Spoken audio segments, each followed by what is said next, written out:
Programme लेकर मैं आपका मेज़बान गौहर कुछ आपकी खिदमत में हाजिर। नाजरीन, आप जानते हैं कि सलाम जी के प्रोग्राम में हम न सिर्फ मुल्की बल्कि नेशनल और उसके साथ साथ इंटरनेशनल और दीगर कुछ खबरों पर भी बात करते हैं, खेल की खबरों पर भी बात करते हैं, क्योंकि इस वक्त वर्ल्ड कप चल रहा है और साथ ही साथ इजराइल और फ़लस्तीन के दरमियान जारी जंग के हवाले से भी आपको अपडेट करेंगे। उसके साथ साथ ही किस ममालिक की तरफ से कौन सा बयान, किस रहनुमा की जानिब से कौन सा बयान आया है और किसने फ़लस्तीन के सदर के साथ बात की है, उस पर भी हम बात करेंगे। और साथ ही साथ दीगर कुछ अहम खबरें भी हैं जम्मू कश्मीर के हवाले से, जम्मू कश्मीर की सियासत, जम्मू कश्मीर की सियासत के साथ साथ जम्मू कश्मीर की तालीमी निज़ाम और इसके साथ साथ ही जो हेल्थ का निज़ाम है, हेल्थ का बुनियादी ढांचा है, उसके हवाले से बात करेंगे। और साथ ही साथ बात करेंगे जम्मू कश्मीर के अंदर बिजली के बहरान के हवाले से, उस पर भी हम बात करेंगे। और कुछ मेहमानों के साथ भी इस प्रोग्राम में हम उनको शामिल करेंगे, उनसे जानने की कोशिश करेंगे कि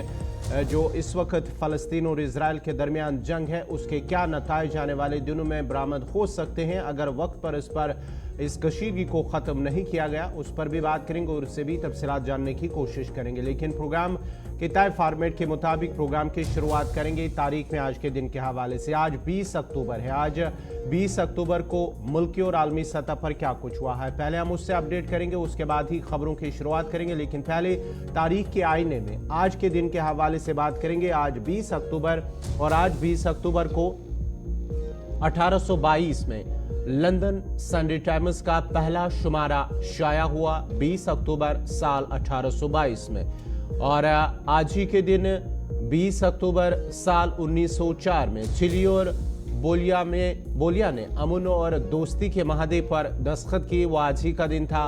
और आज ही के दिन साल 1905 में 20 अक्टूबर साल 1905 में रूस में 11 दिन तक जारी रहने वाली तारीखी हड़ताल शुरू हुई, वो आज ही का दिन था। और आज ही के दिन साल 1947 में यानी कि 20 अक्टूबर साल 1947 में अमेरिका और पाकिस्तान के दरमियान पहली बार सफारती ताल्लुकात शुरू हुए, वो आज ही का दिन था। और आज ही के दिन 20 अक्टूबर साल 1991 में उत्तरकाशी में 6.8 शिद्दत के ज़लज़ले में 1000 से ज़्यादा अफराद हलाक हुए, वो आज ही का दिन था। और आज ही के दिन साल 1995 में 20 अक्टूबर साल 1995 में अक़वाम मुत्तहिदा की जनरल असम्बली का खुसूसी गोल्डन जुबली इजलास शुरू हुआ।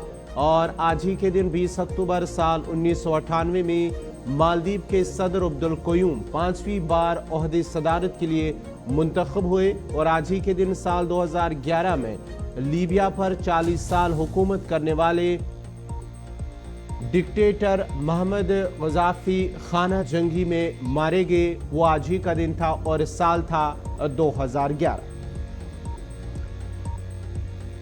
तो नाज़रीन, ये थी तारीख में आज के दिन के हवाले से, यानी कि आज 20 अक्टूबर को मुल्की और आलमी सतह पर क्या कुछ हुआ है। अब बाज़ाब्ता तौर पर खबरों की शुरुआत करेंगे और खबरों की शुरुआत करेंगे श्रीनगर स्टूडियो से हमारे सीनियर साथी सईद तजम्मुल। बहुत बहुत शुक्रिया गवर्नर कुच्छे, नई दिल्ली के स्टूडियो से प्रोग्राम का आगाज करने के लिए। नाज़रीन, श्रीनगर स्टूडियो से अपने मेजबान सईद तजम्मुल इस्लाम का आप तक सलाम पहुंचे।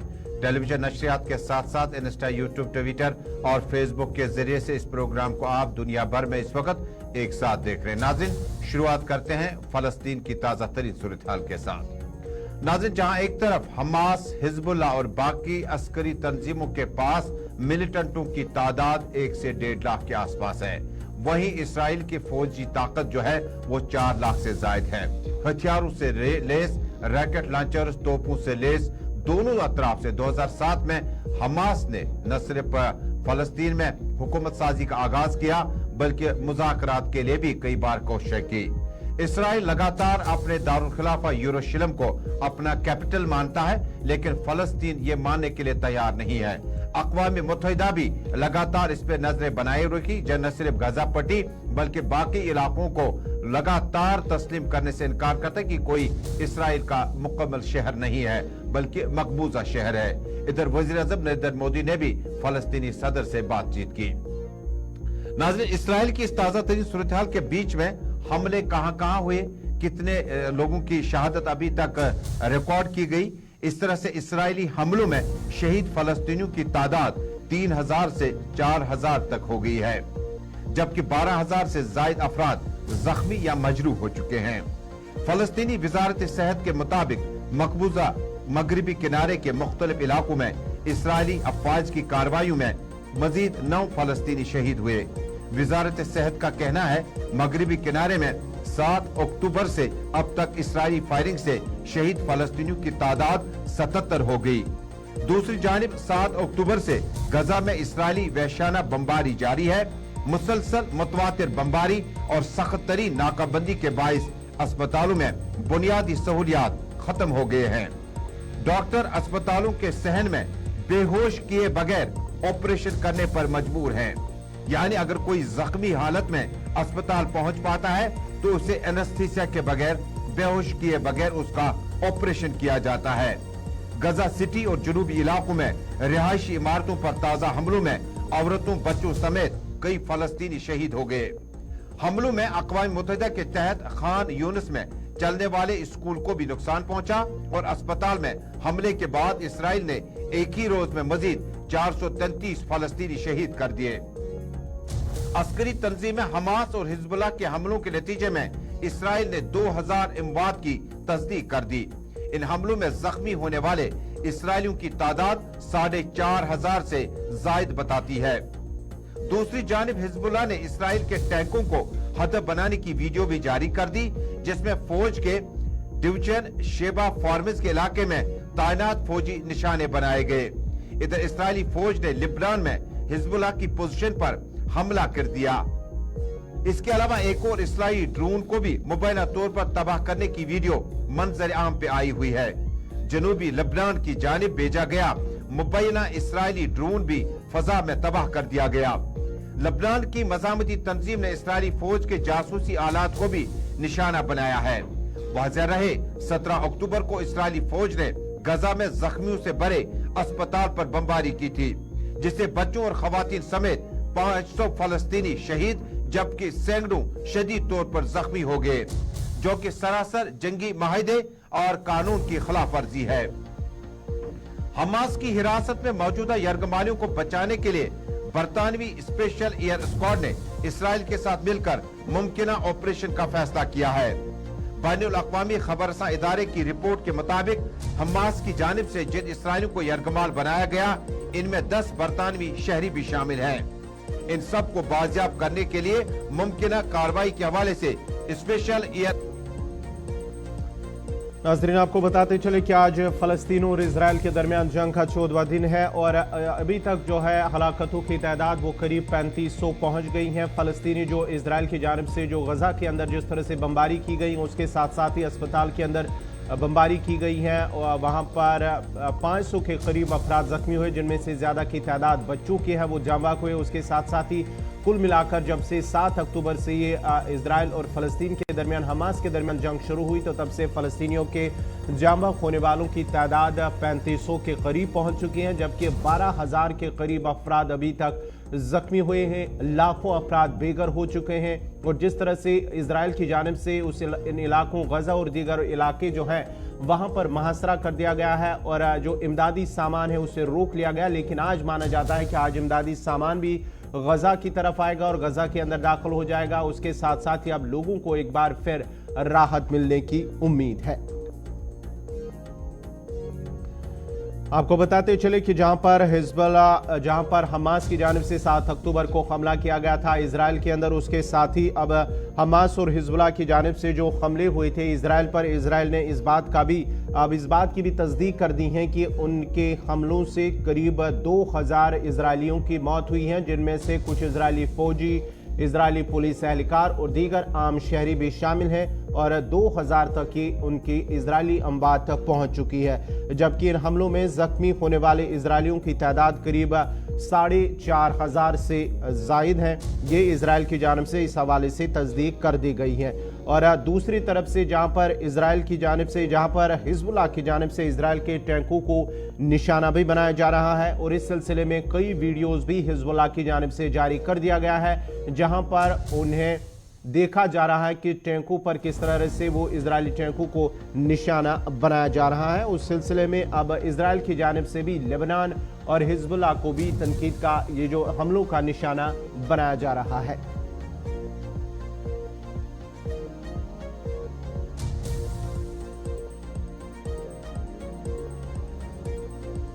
मेहमान हैं उनको जोड़ते हैं। करोड़ी सिंह हमारे साथ जुड़ चुके हैं, डिफेंस एक्सपर्ट। उनसे इसराइल और हमास, हिजबुल्लाह, लेबनान और सरहदों की सूरत हाल के बारे में बातचीत करते हैं।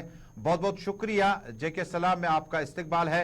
ये जो इसराइल और फलस्तीन के जंगी मामला चल रहे हैं, लेकिन जंगी महादों की जो खिलाफ वर्जी हुई है, आप इसको किस तरह से देखते हैं? जहां अस्पतालों पर और उन जगहों पर अब रैकेट का इस्तेमाल किया गया जहां काफी इंसानी जानें जाया हुई, आप किस तरह से जंगी महादों की जो खिलाफ वर्जी हुई आप किस तरह से देखते हैं?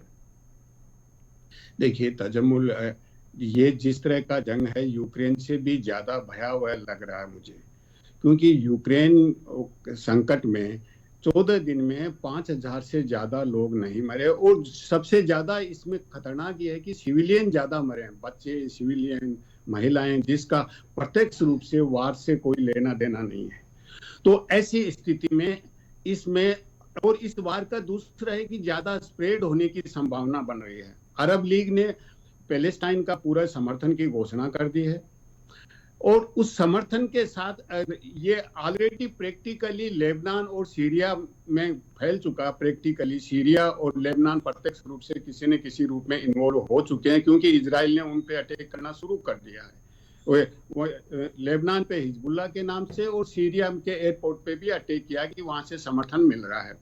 तो ऐसी स्थिति में यूक्रेन के मामले में दुनिया में इतने प्रदर्शन नहीं हुए थे।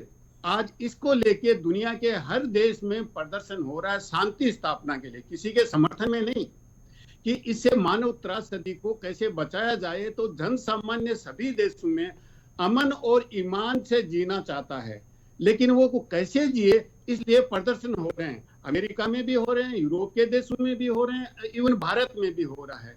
तो इससे कैसे रोका जाए?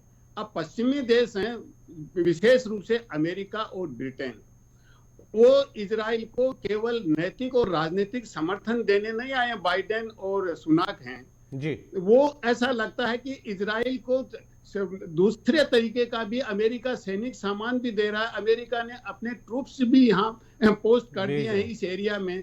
तो ऐसा लगता है कि अमेरिका और ब्रिटेन और उनके अलाइज हैं, वो ये चाहते हैं कि उनका जो भू राजनीतिक और सामरिक हित यहाँ था, वो उसमें उनके पांव नहीं जम रहे हैं, क्योंकि सऊदी अरब और ईरान करोड़ी जी, जिस वक्त आप अमेरिका की बात करते हैं, अमेरिका की पॉलिसी की बात करते हैं, जिस वक्त आप अमेरिका की पॉलिसी की बात करते हैं, चूंकि हमने देखा कि ये इलाका जो है ये बहुत पहले जो है, जब पहला कब्जा हुआ था इंग्लैंड ने किया था, बरतानिया ने किया था, बाद में आहिस्ता आहिस्ता अक़वाम मुत्तहिदा का रोल बड़ा उजागर रहा, और उन्होंने कहा कि किसी भी शख्स को, किसी भी ताकत को दूसरी जमीनात पर कब्जा करने की इजाजत जो है वो खुलम खुला खिलाफ वर्जी है।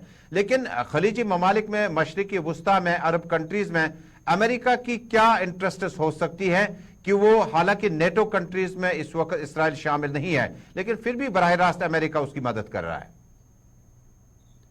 देखिए, अमेरिका का हित 2-3 हित हैं। एक तो अमेरिका का एनर्जी का हित है, क्योंकि यहाँ पेट्रोलियम बहुत है।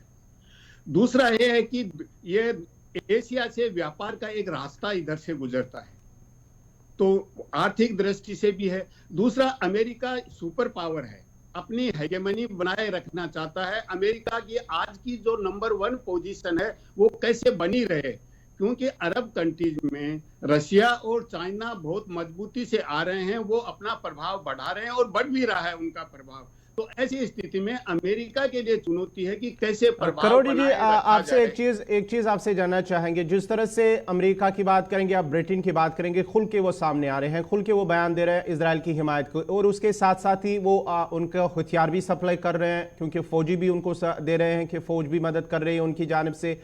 अगर इस तरह से अब जो दीगर ममालिक है, चाहे हम ईरान की बात करेंगे या दीगर अरब कंट्रीज की बात करेंगे, वो इसकी हिमायत खुलकर सामने उनकी नहीं आती, एक्सेप्ट जो ईरान है वो बयान दे रहा है। लेकिन अगर ये कशीदगी इसमें बढ़ेगी तो क्या मजीद इसमें कंट्रीज जो है इन्वॉल्व हो सकती है? देखिए, मुझे ऐसा लग रहा है कि जिस तरह से इस युद्ध में संयुक्त राष्ट्र संघ को असहाय कर दिया है, यूनाइटेड नेशंस के सेक्रेटरी जनरल ने मानवीय सहायता की अपील तो की है, लेकिन यूएन सिक्योरिटी काउंसिल में जो कुछ हुआ, रशिया के प्रस्ताव को टर्न डाउन कर दिया जी। फेवर में 5 वोट आए, विरोध में 4 आए, 6 अब्सेंट रहे। अब्सेंट रहे, उनको आप किस साइड में मानेंगे ये कह नहीं सकते। दूसरा, फिर ब्राजील का प्रस्ताव आया, उसके 12 वोट फेवर में थे, फिर भी वो प्रस्ताव गिर गया वीटो की वजह से। तो संयुक्त राष्ट्र संघ असहाय हो गया। तो उस असहाय के हालत में मुझे लग रहा है कि हालात बिगड़ सकते हैं, और अगर बिगड़ते हैं तो पूरी दुनिया पर उसका प्रभाव पड़ेगा, क्योंकि यूक्रेन में अभी तक डायरेक्ट रूप से दूसरे देश इन्वॉल्व नहीं हो रहे हैं, लेकिन यहाँ मुझे लगता है कि बहुत जल्दी दूसरे देश इन्वॉल्व हो सकते हैं। और सबसे जो खतरनाक स्थिति है, जो पैलेस्टाइन लिबरेशन ऑर्गेनाइजेशन था, वो कहीं दिख नहीं रहा इसमें, जो थोड़ा बहुत उदार था। हमास दिख रहा है, हिजबुल्लाह का नाम आ रहा है, लेकिन पैलेस्टाइन लिबरेशन ऑर्गेनाइजेशन क्यों कमजोर हो गया? उसके लिए पैलेस्टाइन और इजराइल जिम्मेदार नहीं, विश्व समुदाय जिम्मेदार है। क्योंकि ओस्लो एग्रीमेंट हुआ 1993 और 95 में 2 एग्रीमेंट हुए। उनमें यह था कि 5 साल में समस्या का समाधान कर लेंगे और पैलेस्टाइन को एक तरह का सेल्फ डिटर्मिनेशन का राइट हम दे देंगे। वो नहीं दिया, तो धीरे धीरे पैलेस्टाइन की जो जनता रहती है वहां पे, वो पीएलओ से दूर हट गई और हमास जैसे संगठन के साथ हो गई। और हमास ने वादा किया कि हम चूंकि हमास का, करोड़ी जी, चूंकि हमास का 2007 में बाज़ाब्ता तौर पर हुकूमत साजी का भी ऐलान किया और वोट भी उन्हें मिला, और जिसके बाद क्या आप मानते हैं कि जो जौहरी ताकतों का इस वक्त इस्तेमाल होने लगा है, क्या इसराइल और फलस्तीन के बीच में कोई तीसरा मुल्क इस बात का फायदा उठाने की कोशिश करेगा कि जौहरी ताकतों का इस्तेमाल करके? क्योंकि मैंने देखा कि जब 65, 71 और उसके बाद भी जंगें हुई, चाहे लेबनान के, मिस्र के शहर से, बाकी जगहों से, फलस्तीन कभी ये जंग जीत नहीं पाए। मौजूदा वक्त में हमास, हिजबुल्लाह, लेबनान, ईरान और बाकी ममालिक की बराह रास्त मदद के बाद क्या आप मानते हैं कि इस वक्त मुकाबला बराबरी का इसराइल और फलस्तीन का, या एक बार फिर इसराइल के पास जो अमेरिका और बाकी कंट्रीज का सपोर्ट है, एक बार फिर फलस्तीन को कमजोर होता दिखना चाहते हैं? देखिए, निश्चित रूप से जो पश्चिमी देश हैं वो इजराइल के खुलकर साथ हैं, लेकिन यूरोप के कंट्रीज हैं, यूरोपियन कंट्रीज बहुत फूंक फूंक के कदम रख रहे हैं। उनका इतना ही कहना है कि इजराइल को सेल्फ डिफेंस का राइट तो है, लेकिन अंतर्राष्ट्रीय कानून और जो मानवीय पक्ष है उसको वो इजराइल नहीं भूले।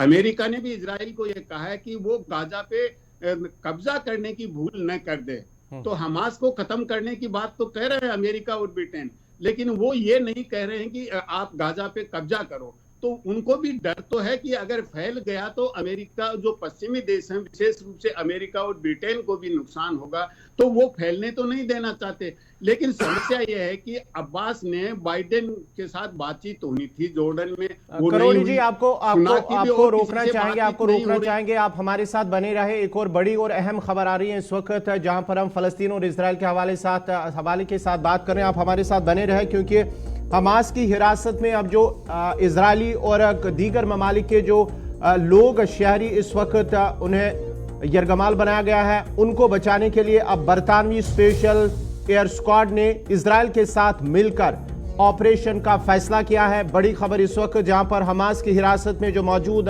यरगमालियों को बचाने के लिए अब बरतानवी स्पेशल एयर स्क्वाड ने इजराइल के साथ मिलकर ऑपरेशन का फैसला किया। और इस सिलसिले में माना जाता है कि कल जिस तरह से बरतानिया के वजीर आज़म ऋषि सुनक की जानिब से कल इजराइल के पीएम के साथ मुलाकात की है, इस बात पर भी फैसला लिया गया है। ये जराये के हवाले से खबर आ रही है। उसके बाद ही अब ये बरतानवी स्पेशल एयर स्क्वाड ने अब इजराइल के साथ मिलकर इस ऑपरेशन में शामिल होने का फैसला लिया है। और इस सिलसिले में की रिपोर्ट के मुताबिक जिनमें 10 बरतानी जो अभी तक हमास के हिरासत में है, जो लोग हैं इजराइल, उनमें 10 बरतानवी भी, शहरी भी जो है वो भी मौजूद हैं। उनको बाजियाब कराने के लिए हर मुमकिन कोशिश की जा रही है। और अब माना जाता है कि स्पेशल एयर स्क्वाड इजरायली फौज के अलावा अमेरिका की डेल्टा फोर्स के साथ भी राबते में है। और यह भी माना जाता है कि शायद अमेरिका की डेल्टा फोर्स भी इस ऑपरेशन का हिस्सा बन सकती हैं, क्योंकि हमास पर एक बड़े जो जमीनी हमला है उसकी तैयारियां की जा रही हैं। और साथ ही साथ जो माना जाता है कि हमास के कब्जे में, हमास की हिरासत में जो लोग, जो न सिर्फ इजरायली बल्कि बरतानवी और अमरीकी भी, शहरी भी इस वक्त मौजूद हैं, उनको बाजियाब करने के लिए ऑपरेशन शुरू किया जा रहा है। अब करोड़ी जी, जिस तरह से अब माना जाता है कि अब बरतानिया का अब स्क्वाड जो है वो भी एक ऑपरेशन का हिस्सा बनने जा रहा है, अमेरिका का डेल्टा फोर्स भी इस ऑपरेशन का हिस्सा बनने जा रहा है, क्या ये माना जाए कि कल ऋषि सुनक की जानिब से इसे हरी झंडी दिखाई दी गई है और इसके बाद ये ऑपरेशन शुरू किया जा रहा है? देखिए, निश्चित रूप से इस तरह का है, क्योंकि बहुत पहले इजराइल ने, कई दिन पहले इजराइल के मंत्री का स्टेटमेंट आया था कि हम उनको छुड़ाने की पेशकश करेंगे हमास के कब्जे से। हमास ने जिनको बंदी बना रखा है, इजराइल, ब्रिटेन, अमेरिका के सिटीजन, लेकिन उसके मामले में कोई रेस्पॉन्स किसी की तरफ से नहीं आया जी। ईरान ने जब ये कहा तो इसका मतलब प्रयास तो दूसरे देश भी कर रहे हैं उनको छुड़वाने का, और ये छुड़ाने का तो मेरे को लगता है बहाना है। लेकिन अब बेसिक चीज है वो अब ब्रिटेन और अमेरिका का जो भू राजनीतिक और सामरिक हित है, दूसरा व्यापारिक हित है, उसके लिए वो ज्यादा कर रहे हैं। छुड़ाना का तो एक बहाना हो सकता है, और अगर इस तरह से ब्रिटेन और अमेरिका इन्वॉल्व हो जाते हैं तो अरब लीग को, अरब कंट्रीज को मजबूरी में इन्वॉल्व होना पड़ सकता है। अब इनके लिए एक स्ट्रेटेजी है, अमेरिका और ब्रिटेन जॉर्डन, इजिप्ट और ईरान, टर्की पे फोकस कर रहे हैं। टर्की नेटो का मेंबर है और टर्की को वो आइसोलेट करना चाहते हैं, वो चाहते हैं कि टर्की सम्मिलित नहीं हो, तो हो सकता है टर्की नहीं हो। और जॉर्डन और मिस्र हैं, वो पड़ोसी हैं, इजराइल और गाजा दोनों से सीमाएं लगती हैं। तो इसीलिए जब बाइडेन ने विजिट किया, इजिप्ट को कन्विंस किया कि आप एक रास्ता खोलिए जिससे शरणार्थी यहाँ आ जाएं और आप ह्यूमैनिटेरियन सर्विस प्रोवाइड करने का एक रास्ता मिले, और इजराइल भी उसके लिए तैयार हो गया है। तो एक मानवीय सहायता तो वहां मिल रही है, लेकिन अभी भी पर्याप्त नहीं है, क्योंकि वहां की जो गाजा में सिविलियन रहते हैं उनके लिए खाने का, पानी का अभी भी बहुत संकट बना हुआ है। तो इस तरह का जो मानवीय पक्ष है उसको हम नहीं भूल सकते हैं। हमास को आप आतंकवादी करार दे सकते हैं, लेकिन कोई इलेक्टेड बॉडी को वहां की जनता चुनाव करती है तो उसको प्रत्यक्ष रूप से तो आप नहीं कह सकते, चुनी हुई सरकार को आप नहीं कह सकते, लेकिन हमास का जो एक्ट है, वायलेंस है, उसको आप जस्टिफाई नहीं कर सकते जो अटैक किया है हमास ने। लेकिन अगर वहां कहीं भी किसी भी देश में जनता किसी अपनी सरकार चुनती है तो जनता को यह अधिकार है, लेकिन वो अगर दूसरा एक्ट करती है, आतंकवादी गतिविधि है, उसमें इन्वॉल्व होती है, तो वहां उसकी आलोचना स्वाभाविक है, होती है। लेकिन आज की स्थिति में ये जिस तरह का स्प्रेड हो रहा है, इसमें जो विकसित देश हैं उन पे प्रभाव हो सकता है कम पड़े, लेकिन विकासशील देश हैं, कमजोर देश हैं, एशिया, अफ्रीका, इन पे ज्यादा असर पड़ेगा। और यहीं तक नहीं, मुझे ऐसा लग रहा है कि ये केवल अरब कंट्री, मिडिल ईस्ट तक नहीं रहेगा, ये मेना रीजन में भी जाएगा। मेना रीजन में मिडिल ईस्ट और नॉर्थ अफ्रीका, इजिप्ट है वो नॉर्थ अफ्रीका का पार्ट है। तो इसका लग रहा है कि मुझे अगर वार ज्यादा स्प्रेड हो गया तो अगर और हालात बिगड़ते हैं और कोई लेथाल वेपन, बड़ा अहम सवाल मेरे जहन में आ रहा है कि जब आप फलस्तीन में, गजा में अस्पतालों पर हुए हमलों की बात करते हैं तो एक तरफ जो इसराइल का बयान आया, उन्होंने फौरी तौर पर अपना रद्दअमल जारी किया, कहा कि हमास ने अपना निशाना जो है वो गलत लगाया, और यानी उनका मतलब था कि ये हमास ने खुद अपने अस्पताल पे हमला किया, जबकि फलस्तीन और बाकी ममालिक जो उनके साथ खड़े हैं वो बिल्कुल इस बात को मानने से इनकार कर रहे हैं कि इसराइल के इस बयान में किसी हद तक सदाकत है। अब ये जो जंगी मशकें तो हमने देखी हैं, लेकिन इसके बाद जो जंगी महादों की खिलाफ वर्जी हुई है उसमें क्या इसराइल को या जिस कंट्री ने भी, या हमास या किसी दूसरे ग्रुप के खिलाफ अगर इस तरह के सबूत मिलते हैं कि जो अस्पताल में जंगी महादों की खिलाफ वर्जी हुई है, तो इसके खिलाफ कई ममालिक, कई आवाजें एक साथ हो सकती हैं, जो भी मुल्क होगा? देखिए, ऐसा है, युद्ध के समय इस तरह की बातें कही जाती हैं, आरोप प्रत्यारोप तो लगते हैं, लेकिन बाइडेन ने जब इजराइल आए तो उन्होंने कहा कि हमारी डिफेंस फोर्स से, डिफेंस डिपार्टमेंट से जो सूचनाएं मिली हैं उसके आधार पे कोई दूसरी टीम है, अदर टीम वर्ड यूज किया, उन्होंने हमास का नाम नहीं लिया कि हमास ने किया है हॉस्पिटल पे अटैक। दूसरी तरफ सुनाक ने भी ये कहा कि हम तथ्य संकलन कर रहे हैं, हम मालूम कर रहे हैं कि किसने किया है। तो अभी कॉन्क्लूसिव तरीके से हम हमास को नहीं कह सकते हैं, लेकिन कुछ ये कह रहे हैं कि इजराइल ने कुछ सबूत दिए हैं लेकिन उन सबूतों को वेरीफाई करके अभी इन्वेस्टिगेशन का मामला है। लेकिन जिसने भी किया है, अस्पताल पे अटैक करना और 500 सिविलियन मरना, ये बहुत दुर्भाग्यपूर्ण है और उसी का रिएक्शन है कि पूरी दुनिया के देश में, यूरोप में भी, अमेरिका में भी जो जन सामान्य है, कॉमन मैन है, वो सड़क पे वो प्रदर्शन कर रहा है कि शांति स्थापना होनी चाहिए, क्योंकि युद्ध के भी कुछ नियम हैं। इवन मिडाइवल एज में भी और एंशिएंट पीरियड में भी युद्ध के कुछ नियम होते थे कि सिविलियंस को बचाया जाता था। तो सिविलियंस को इस तरह से नुकसान होना, सिविलियंस को मारना, ये कहीं जस्टिफिएबल नहीं है। और इसके लिए मेरे को लगता है कि जितने बड़े शक्तियां हैं उनको संवेदनशील होना चाहिए और इसको स्प्रेड होने से बचाना चाहिए, क्योंकि इतनी छोटी पॉपुलेशन इजराइल और पैलेस्टाइन में बहुत कम पॉपुलेशन है और उसमें इतने लोगों का मरना ये बहुत दुर्भाग्यपूर्ण है। जी सर, बहुत बहुत शुक्रिया। करोड़ी सिंह, डिफेंस एक्सपर्ट, हमारे इस प्रोग्राम में मेहमान थे, जो बता रहे थे कि अगर इस पर काबू नहीं पाया गया, यानी कि कशीदगी और जंग को नहीं रोका गया, तो ये मजीद बढ़ने का खदशा और इसमें मजीद कुछ कंट्रीज भी इन्वॉल्व हो सकते हैं और मजीद लोग इसमें हलाक भी हो सकते हैं। बढ़ते आगे, बात जरा चीनी सदर की करते हैं, क्योंकि चीनी सदर शी जिनपिंग की जानिब से एक बड़ा बयान सामने आया है, जहां पर उन्होंने मिस्री सदर के साथ भी बात की है, मुलाकात की है, वजीर आजम, मिस्री वजीर आजम के साथ भी मुलाकात की है। वहीं पर चीन के सदर शी जिनपिंग ने बीजिंग में जो मिस्र के वजीर आजम है मुस्तफा मदबोले, उनसे मुलाकात की है और साथ ही साथ उन्होंने कहा है कि फ़लस्तीन इजराइल तनाज़े के हवाले से 2 रियासती हल के लिए चीन की हिमायत है। उन्होंने बाज़ाब्ता तौर पर 2 स्टेट थ्योरी की हिमायत की है और साथ ही साथ उन्होंने कहा कि जो फ़लस्तीन का मसला है वो 2 रियासती हल के सिवा कोई और रास्ता नज़र नहीं आ रहा। चीनी सदर शी जिनपिंग की जानिब से बयान सामने आया है।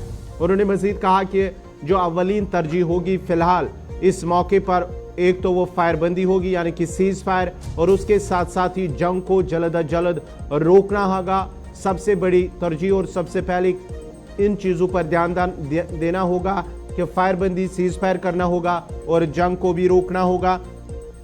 चीन के सदर शी जिनपिंग ने मिस्र के वज़ीर आज़म से मुलाकात की है और उसके साथ साथ ही जो मशरिकी वस्ता में जो ममालिक हैं उनमें मज़ीद इस्तेहकाम लाने के लिए मिलकर काम करने की ख्वाहिश भी जाहिर की है।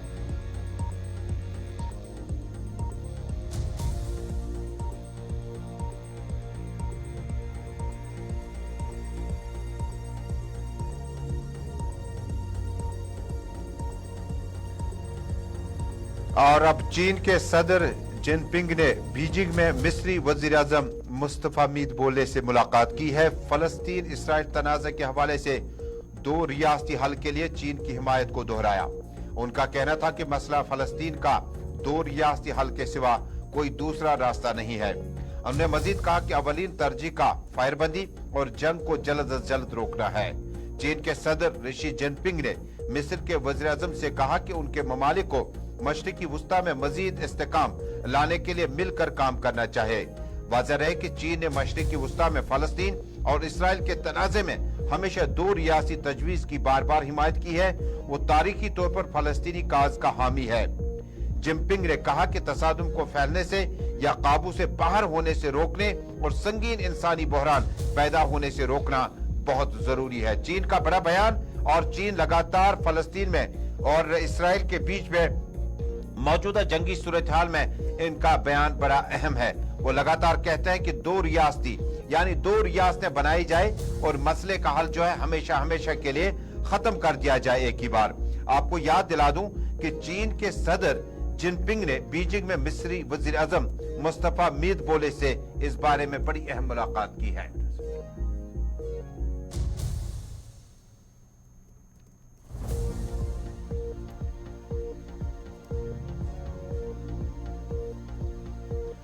चलिए, जहां पर चीन के सदर की जानिब से शी जिनपिंग की जानिब से 2 स्टेट थ्योरी के हवाले से बात की गई, उन्होंने कहा कि इसका एक वाहिद हल यही है 2 स्टेट थ्योरी। उसके साथ साथ ही उन्होंने कहा कि पहले जो तरजीह होगी वो फिलहाल जंगबंदी जंग को रोकना है और सीज फायर उस पर उन्होंने जोर दिया। बढ़ते आगे बात जरा वज़ीर-ए-आज़म नरेंद्र मोदी की भी करते हैं, क्योंकि वज़ीर-ए-आज़म की जानिब से टेलीफोनिक राब्ता किया गया है। फ़लस्तीन के सदर महमूद अब्बास के साथ उन्होंने टेलीफोनिक राब्ता करके जो अस्पताल पर हुए हमले उसमें आम शहरियों की जानों के ज़िया पर ताज़ियत का इजहार किया। वज़ीर-ए-आज़म मोदी की जानिब से फ़लस्तीनी सदर महमूद अब्बास से बात की गई है, फ़ोन पर राब्ता हुआ और जो हालिया गजा के अस्पताल पर जो हमला हुआ जिसमें आम शहरी करीब 500 जानें ज़िया हुई उस पर उन्होंने ताज़ियत का इजहार किया और उन्हें यकीन दिलाया कि हिंदुस्तान उसके लिए इंसानी इमदाद भेजता रहेगा। ये वज़ीर-ए-आज़म नरेंद्र मोदी की जानिब से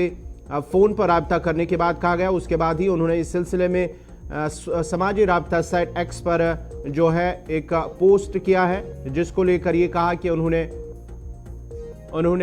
फ़लस्तीन के सदर के साथ फ़ोन पर राब्ता किया है।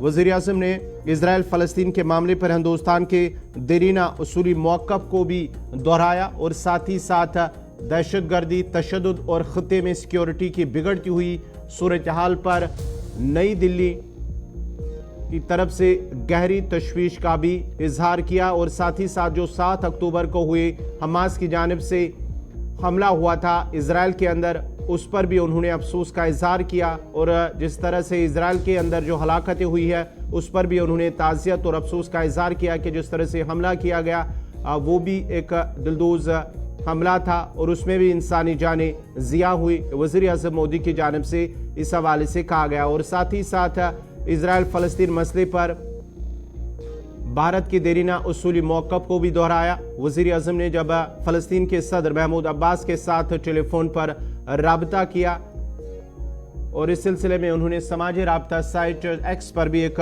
पोस्ट इस हवाले से भी किया है। मुल्क के वज़ीर-ए-आज़म नरेंद्र मोदी का बड़ा बयान आया। फ़लस्तीनी सदर से टेलीफोनिक बातचीत की और उन्हें यकीन दिलाया कि जो अस्पताल में बमबारी हुई, नुकसान हुए, जानें तलफ हुई, हिंदुस्तान पूरी तरह से इन इंसानों जानों के ज़ाया होने पर बहुत ज़्यादा अफसुर्दा है और इस मातम की घड़ी में फ़लस्तीनी अवाम के साथ शाना बशाना खड़ा है। ताहम मोदी ने साफ तौर पर कहा जितना भी हो सके, जितनी मदद हो सके हम करने के लिए तैयार हैं ताकि वहां पर रेशन और बाकी चीजों का इस्तेमाल जो है बर वक्त पहुंचाया जा सके। नरेंद्र मोदी ने जुमेरात को फ़लस्तीनी सदर महमूद अब्बास से बात की। गजा के अल अहली अस्पताल में हमले पर आम शहरियों की जानों के ज़ाया होने पर ताज़ियत का और दुख का इजहार किया और उन्हें यकीन दिलाया कि हिंदुस्तान के लिए बड़ा परेशान कुन माहौल यह है कि आम जाने ज़ाया होने के बाद इस वक्त जो सूरत हाल है उसमें भारत मुकम्मल तौर पर उनके साथ खड़ा है। वाज़ह रहे कि लगातार हमास और इसराइल के बीच में इस जंगी सूरत हाल पर भारत की नजरें मुकम्मल तौर पर लगी हुई हैं। जिस तरह से एशिया की बाकी कंट्रीज के साथ साथ वज़ीर-ए-आज़म नरेंद्र मोदी ने इस सूरत हाल पर जबरदस्त दुख का इजहार किया और 500 अफराद की जानें ज़ाया होने पर फ़लस्तीनी सदर के साथ हमदर्दी और दुख का इजहार किया और उन्हें यकीन दिलाया कि भारत इस वक्त इन इंसानी जानों के ज़ाया होने पर सख्त अफसुर्दा है, सख्त परेशान है और उनके साथ शाना बशाना खड़ा है जो फ़लस्तीनी अवाम इस वक्त परेशानी से दोचार है। चलिए नाजरीन, ये थी वज़ीर-ए-आज़म के हवाले से बात। अब जरा बढ़ते आगे बात जरा कांग्रेस लीडर राहुल गांधी की भी करते हैं, क्योंकि राहुल गांधी की जानिब से भी एक जो है पोस्ट किया गया है समाजी राब्ता साइट एक्स पर। राहुल गांधी की जानिब से उन्होंने भी इजराइल हमले को लेकर बोला है, जहां पर अस्पताल के अंदर जो इजराइल की जानिब से हमला हुआ है। उन्होंने कहा है कि बच्चों पर हमला या इज्तिमाई जो इंसानियत या दीगर जो ग़िज़ाई अजना जिस तरह से मुहासरा किया गया और उन्हें के लिए जो इमदादी सामान है वो बंद करके रखा गया है, वो भी इंसानियत, वो भी एक जुर्म है, ये राहुल गांधी की जानिब से कहा गया है। और बच्चों को मारना या औरतों को मारना, इस सिलसिले में उन्होंने अफसोस का इजहार किया राहुल गांधी की जानिब से। और हमास का भी उन्होंने इसमें जिक्र किया है, जहां पर उन्होंने कहा है कि हमास की जानिब से जिस तरह से इजराइल के मासूम शहरियों को निशाना बनाया गया और साथ ही साथ कुछ लोगों को हॉस्टेज भी बनाया गया, वो भी एक जुर्म है। इस सिलसिले में उन्होंने इसकी भी मजम्मत की है। कांग्रेस लीडर राहुल गांधी की जानिब से उन्होंने ये भी कहा है कि जो इस वक्त तशद्दुद दोनों तरफ से जो चल रहा है, जो जंग इस वक्त जारी है, उस पर अभी जो काम करना होगा फिलहाल उसको रोकना होगा, किसी भी तरीके से इन हालात जो है वहां पर अमन कायम करना होगा और जंग को रोकना होगा। इस पर राहुल गांधी की जानिब से जोर दिया गया है। कांग्रेस नेता राहुल गांधी का बड़ा बयान, एक्स पे जाके इस खबर को ब्रेक किया और फलस्तीन की सूरत हाल पर अपना रद्दमल जाहिर किया। इंसानी जानों का जाया होना, आम इंसान की जिंदगी के साथ खेलना, बच्चों को कत्ल करना, वो भी गाजा में, और इज्तिमाई नुकसान कराना, ये सबसे बड़ी जंग की खिलाफ वर्जी है। और लाखों लोगों के लिए फूड और पानी और बिजली की सप्लाई को रोकना, काटना, ये खतरनाक अमल है और इसके खतरनाक नताइज देखे जा सकते हैं। हमास की तरफ से और इसराइल के मासूम शहरियों की किलिंग्स पर दोनों मुल्कों के बीच में शहरियों को होस्टेज बनाना, ये क्राइम की, इसकी जितनी मजम्मत की जाए उतनी कम है। यह जो साइकिल वहशत का है, दहशतगर्दी का है, इसको रोकना होगा। इसराइल और फलस्तीन को आपस में आगे बढ़कर बातचीत के वसाइल को पैदा करना होगा। राहुल गांधी ने दोनों ममालिक के अहदेदारों को मशवरा दिया फलस्तीन और इसराइल के बीच में, जहां उन्होंने कहा कि मासूम बच्चों का कत्ल करना, चाहे वो इसराइल के हमलों की वजह से हुए हों या हमास के हमलों की वजह से हुए हों, इसको कतई तौर पर आसानी से नहीं देखा जा सकता। बिजली, पानी और खाने पीने की चीजों की पाइपों को रोकना, ये जंगी माहदे की खुलम-खुला खिलाफ वर्जी है। राहुल गांधी ने एक्स पे जाके ट्वीट करके हुए दोनों मुल्कों के सरबराहों से और बैन-अ-अक़वामी बरादरी से इस मामले के निस्बत दोनों मुल्कों के बीच में फौरी तौर पर जंगी माहदे की उम्मीद लगाई है।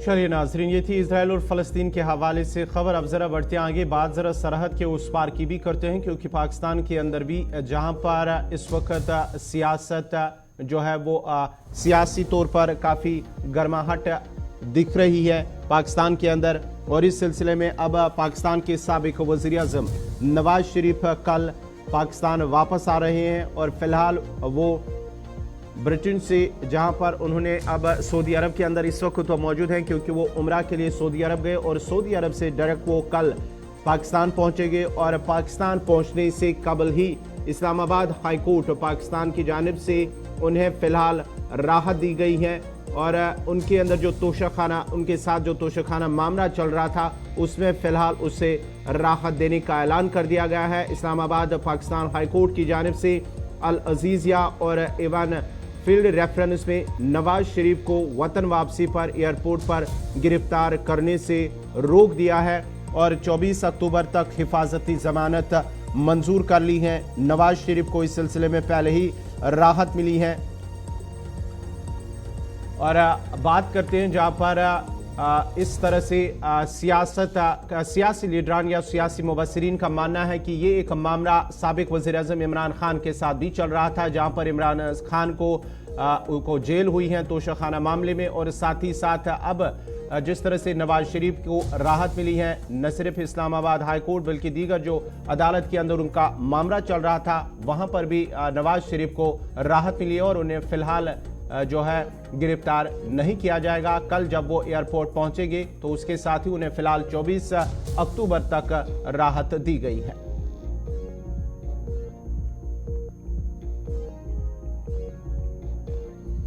तो चलिए नाजरीन, ये थी पाकिस्तान के हवाले से खबर, लेकिन यहाँ पर एक छोटा सा वक्फा लेंगे। वक्फे के फौरन बाद हाजिर होंगे तो बात जम्मू कश्मीर की करते हैं। जम्मू कश्मीर की सियासत और दीगर कुछ अहम खबरों पर भी बात करेंगे और साथ ही साथ जम्मू से इस वक्त एक बड़ी खबर आ रही है कि वहाँ पर एक हादसा हुआ है और हादसे में 4 लोगों की मौत हुई। उस हवाले से भी आपसे तफसीलात बताएंगे कि कहाँ पर यह हादसा हुआ, लेकिन यहाँ पर छोटा सा तिजारती वक्फा।